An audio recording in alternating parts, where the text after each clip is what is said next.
네, 전 세계에서 이 방송을 고대하고 계시는 회원 여러분 반갑습니다. 1급 교재 21강 우리가 입구자를 지금 계속해서 하고 있죠. 21강에 맡을 사자 보시겠습니다. 맡을 사자. 여러분들 이 글자가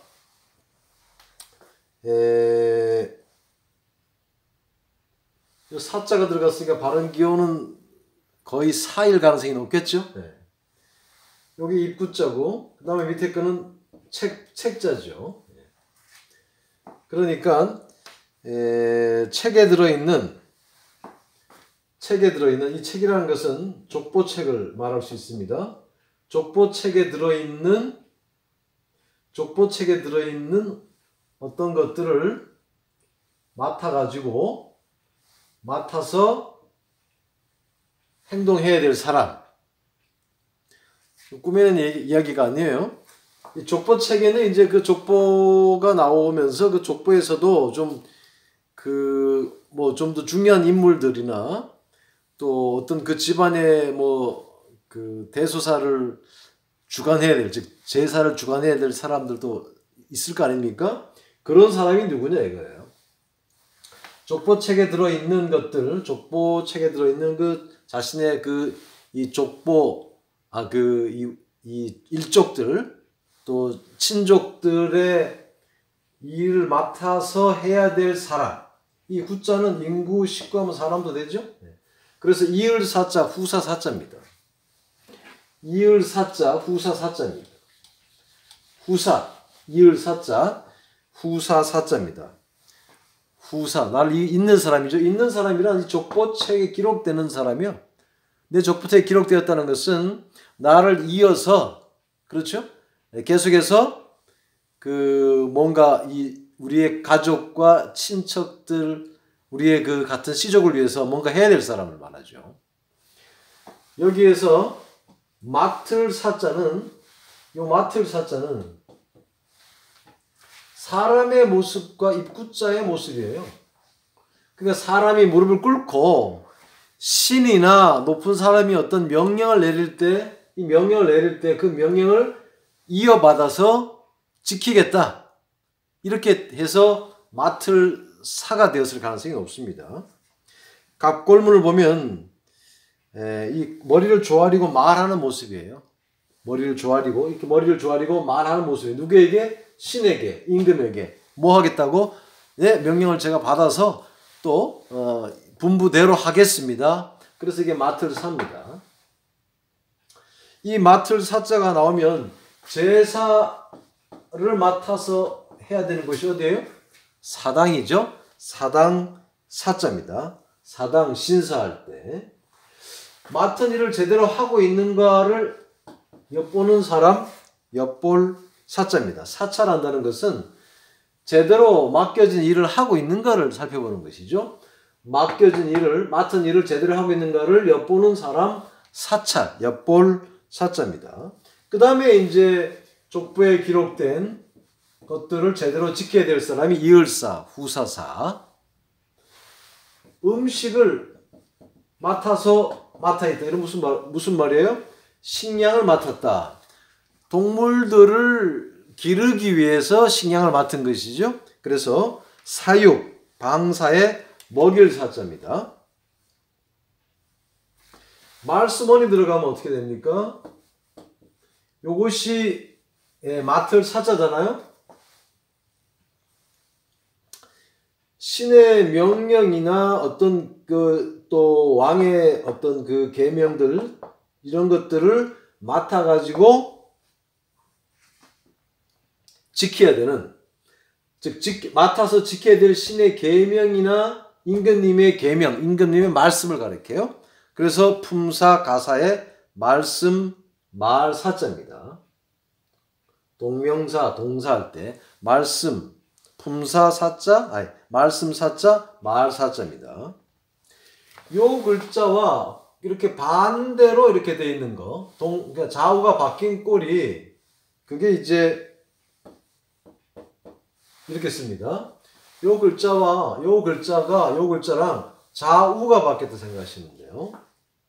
요거는 머리를 조아리고 임금이나 높은 사람을 향해서 어떤 말하는 장면이라고 하면, 요 글자는 사람이 뒤에 서서 어떤 사람이 무릎 꿇고 있는 사람 뒤에서 말을 하는 장면입니다. 그러니까 신하가 머리를 조아리고 있어요. 뒤에서 말을 합니다. 누가? 보통 이 왕비나 황후 이런 사람들은 임금님과 다르게 남정네와 외간 남자와 면대면으로 말을 안 했죠. 그러니까 뒤에 서서 뭔 말을 합니다. 그러니까 두 번째란 뜻이 생기겠죠. 그래서 뒤후자, 두 번째는 누굽니까? 왕후 후자. 임금 후도 되는데 왕후, 뒤후 이런 말이 두 번째, 뒤 이런 뜻이 생긴 겁니다. 황후 이러죠.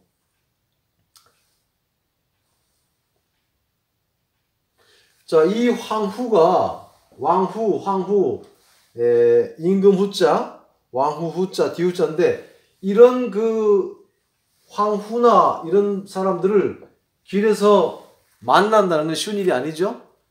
해후 해서 만날 후, 우연히 만날 후입니다. 해후했다는 것은 아주 우연히 어떻게 길을 가다가 생각지도 않게 만났다 이런 뜻이에요. 생각지도 않게 만났다. 만날 수 없는 사람을 만났다. 누구예요? 이런 사람들은 잘 만나기 힘들죠. 그래서 발음 교겸 의미 요소로 쓰였습니다. 자, 흑토가 들어가면 이런 황후나 누군가를 만날 때는 보통 우리가 신을 만날 때는 목욕제계를 한다 이런 말을 많이 쓰죠. 그러니까 이 황후나 임금님이나 높은 사람을 만날 때는 흙이 상징하는, 흙먼지가 상징하는 뒤끝들을 다 털어버리는 이런 깨끗한 상태에서 만나야 된다. 아련해야 된다. 그래서 이게 때 구자, 티끌 구자, 수치 구자입니다. 함구, 욕된 일을 참고 견디는 걸 말하죠. 순진무구하다 이런 말 쓰죠. 마음과 몸이 아주 깨끗하여 조금도 더러운 때가 없는 것을 순진무구랍니다. 천진난만하고 어떻게 하면 비슷할 수 있어요. 순진무구하다 그러죠. 아주 깨끗한 상태를 말하는 거예요. 뭐가 없으니까? 때가 없으니까. 티끌이 없으니까. 그런 사람은 수치도 없겠죠. 안 느끼겠죠. 수치구 이런 데입니다. 황후와 같은 높은 사람을 만날 때 흙이 상징하는 티끌들을 다 제거해버린 상태. 없애버려야 될 티끌, 때 이런 걸 생각하시면 되겠습니다. 그래서 때 구자, 티끌 구자, 수치 구자입니다. 요 맡을 사자는 사람이 머리를 조아리고 임금님이나 신에게 말씀드리는 장면, 아니면 신이나 임금님이 어떤 명령을 내릴 때 그 명령을 지키겠다고 받아드는 장면, 이렇게 생각하시면 됩니다. 그래서 맡을 사고, 자, 이 맡을 사에서 재단시가 들어가니까 사당 사자가 되었고, 잘하고 있는가를 엿보는 사람 사찰의 엿볼 사자가 되었고, 식량을 맡아 있다, 이건 달리 말하면은 동물들을 길러야 된다, 기를 사자가 되었고, 그 다음에 맡아야 될 말, 즉 임금님이나 신이 하는 맡아야 될 말, 이래서 말사, 말씀 사자가 되었고, 그 다음에 족보책에 기록되어 있는 것을 맡아서 행해야 될 사람이란 후사사, 이을 사자가 되었고, 요 글자를 좌우로 바꾸는 글자가 요 글자인데, 요 뒤후자, 황후 후자, 임금 후자가 되었고, 이런 사람들은 명령을 뒤에서 내리기 때문에 두 번째 황후가 된 겁니다. 이 황후를 만나는 것은 보통 일이 아니죠. 해후하다. 우연히 만날 후자, 만날 후자. 그 다음에 그런 사람을 만나러 갈 때는 털어버려야 될 티끌과 같은 것들, 때, 티끌, 그 다음에 수치, 구자가 되었습니다.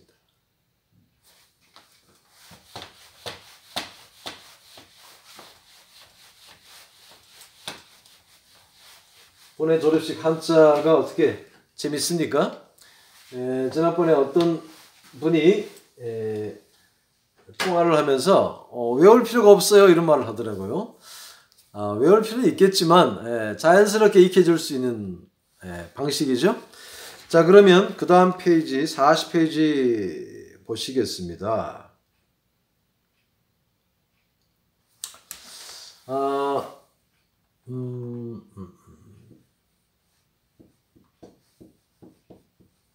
이 글자는 뭘까요? 이 글자는 여러분들 이제 유추 가능합니까? 실사가 나왔죠? 실사 플러스 이 글자가 뭐냐 그죠? 요 글자는 칼도자와 입구자처럼 생겼는데 옛날 각골문을 보면 여러분 교재에도 나옵니다만 양손으로 바칠 재물을 들고 있는 모습이거나 바쳐진 재물을 양손으로 떠먹는 모습이에요. 근데 이제 시간이 지나면서 이 두 손이나 재물을 바치는 두 사람은 사라지고 이 재물이 담긴 그릇과 이 재물을 떠먹는 이 스푼만 남은 거예요. 그런데 지금의 꼴로서는 칼도자잖아요. 재물을 잡는 칼로 보시고 재물을 잡아서 피를 담는 그릇으로 보시면 돼요. 그러면 재물을 아무튼 잡아서 재물을 신에게 바친다는 것은 지금 뭘 하는 장면이에요? 신을 부르는 장면이에요. 신을 그래서 부를 소자입니다. 이 글자가 부를 소자예요. 소집, 소환 할 때 쓰는 말이에요. 소집, 소환, 부를 소자입니다. 자, 그러면은 부를 때 요거는 뭡니까? 실사자는 묶어주고 이어주고 이런 역할을 한 줄로 쭉 연결되어 있는 거잖아. 그러면 신을 부른다는 것은 신을 불러서 인간과 묶어주는 거예요. 그래서 이걸 이을 소자입니다. 소개하다 할 때. 누굴 소개해요? 둘을 소개하는 거죠. 신과 인간을 엮어주는 거. 소개입니다. 이을 소자. 의미 요소죠, 실사가. 자, 부른다. 물을 부르는 곳. 늪소자입니다. 소택지라 그러죠. 물을 부르는 곳. 늪소자입니다. 못소자, 늪소자입니다. 해를 한번 불러볼까요? 해를 부르면 밝아지죠? 밝을 소자입니다. 소상하게 말씀드리라 이러죠. 네. 자, 해를 부르는 밝아져. 이게 대낮이죠? 여기에 불화자를 집어넣으면 뭐예요? 대낮처럼 밝게 비추는 횃불이 뭡니까? 그렇죠. 그래서 비출 조자입니다. 여러분들 조명할 때 이거 쓰는 거죠. 조명탄, 조명, 뭐 대조된다 할 때 쓰는 겁니다. 그 다음에 이 부른다는 것은 신을 부르는 건데 사람을 부를 때는 뭐예요? 손으로 불러야 되겠죠? 예. 그래서 부를 초자입니다. 초대 초청. 이게 이제 신을 부르는 모습에서 잔치 이게 이제 제물을 잡아놓고 신에게 제사 드리는 장면이라면 잔치도 되는 거죠. 잔치에 오라고 사람을 부르는 모습일 수도 있죠. 네, 초대하다 할 때 부를 초자입니다. 신을 불러가지고 신이 하는 말씀. 신을 불렀어요. 신이 우리에게 뭔 말 할 거 아닙니까? 신이 하신 말씀이 뭐예요? 고할 조자, 조서 조자입니다. 그러니까 신이 상징하는 높은 사람, 즉 임금님의 말씀, 이거는 지켜야 될 말씀이죠. 그래서 조서, 조칙이란 말이 생겼습니다. 1급 글자입니다. 임금의 명령을 사람들에게 알리려고 적은 문서를 조서라 그러고, 임금이 백성들에게 내리는 명령이나 널리 알릴 내용을 적은 문서를 조칙이라고 사전에 보니 나오더라고요. 제가 아는 거 아니에요. 네. 그런데 이 조자는 지켜야 될 임금님의 명령의 명령이죠. 네. 그래서 고할 조자, 조서 조글입니다.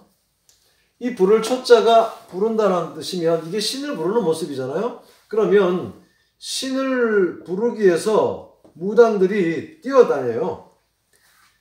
이 무당들이 막 그냥 작두도 타고 무아지경에 빠져가지고 막 춤추고 그러잖아요. 그러니까 영계와 육계를 넘나들어요. 넘을 초자입니다. 초월하다 할 때. 넘을 초자, 뛰어넘을 초자입니다. 초가 초월하다 할 때. 발음교로만 써가지고, 발음교로만 써가지고, 여기 1급이네, 이것도. 담비초자. 담비초자. 흑초에 담비초자. 검은 담비, 흑초래요, 담비. 그 다음에, 부를 소자에다가 고릅자가 들어가면 땅 이름 소, 성씨 소 그럽니다. 지명이나 인명에 사용됩니다. 급수 때문에 넣는 거지 뭐 사용되는 글자는 아니죠. 잘. 땅 이름 소, 성씨 소 그럽니다. 자, 여기에서 제물을 바치는 장면이었는데 그 장면의 글자들은 그림들은 다 사라지고 남은 글자가 제물을 담은 즉 피를 담은 그릇과 동물을 잡는 칼만 남았습니다. 신을 부르기 위해서 하는 행동이에요. 부를 소자입니다. 부르다라는 뜻이 있으니까 물을 부른다 늪소자 못소자 소택지 그러죠. 그 다음에 해를 부른다 뭐예요? 밝을 소자 소상하게 할 때 낮에 해고 밤에는 횃불이죠. 횃불을 불렀다 들었다 빛을 줬자 조명 대조 이런 얘기고 그 다음에 신을 부르듯이 사람을 부른다 부를 초자 초대 그 다음에 신을 부르기 위해서 뛰어다닌다 누가 무당이 점쟁이가 무속이니 뛰어넘을 초자 넘을 초자 그 다음에 그렇게 해서 불렀을 때 임금님이나 신이 어떤 하신 말씀은 지켜야 될 것들이기 때문에 조서조자 조칙조자 고할조자 조서조자 조서나 조칙에 들어있는 고할조자 조서조자가 되었습니다. 이렇게 해서 입구와 관련된 글자들을 우리가 일부 살펴보고 있습니다. 자, 그러면 다음 시간에 또 만나겠습니다.